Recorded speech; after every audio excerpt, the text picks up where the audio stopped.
পানি শুকিয়ে গেছে। এখন গোমতীর পানি মূল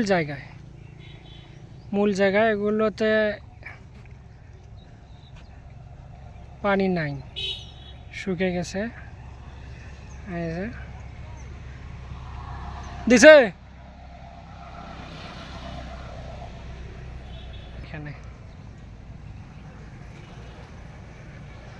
কিন্তু দুঃখের বিষয় হলো এখানে অনেক সবজি ছিল, এই সবজিগুলো সব নষ্ট হয়ে গেছে, অনেক ক্ষয়ক্ষতি হয়ে গেছে। মাছের ঘের সব কিছু তছনছ হয়ে গেছে, কিচ্ছু নেই।